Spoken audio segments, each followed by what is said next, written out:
امروز اومدیم باغ آقای بهینایی. 2 نوع محصول تو این باغ پرورش میدن، یکی مرکبات لیمو ترش و یکی آووکادو. یه خلاصه ای راجع به آووکادو و اینکه در مقایسه با مرکبات نگهداریش چطوری هستش میخواستم برامون بگید.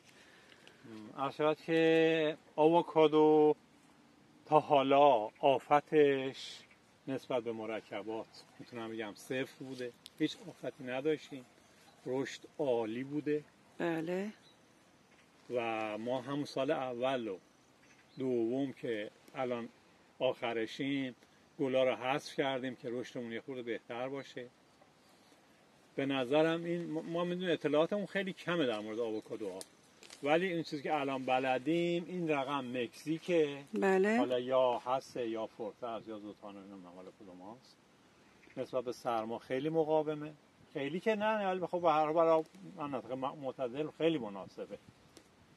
به نظر خودم تا 4-5 درجه منفی رو تحمل میکنه و من نسبت اگر یکی ازم بپرسه اینا این بین لیمو و یا مرکبات و آووکادو کدوم رو ترجیح میدیم، آووکادو رو ترجیح میدم. بله، به خاطر اینکه در واقع هیچ آفتی نداره و اینجا شرایط داشتش خیلی راحت تره نسبت به بله.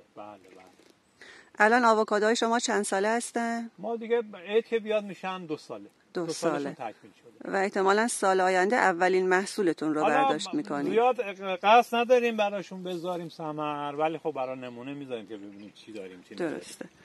امسال هرس یا کود خاصی نه استفاده کود نکردیم؟ خاص که آره، کود همون کودایی که ما برای چیزا مصرف می‌کنیم، لیمو مصرف می‌کنیم. بله. حالا توضیح میدم چی داریم میدیم، چیکار می‌کنیم.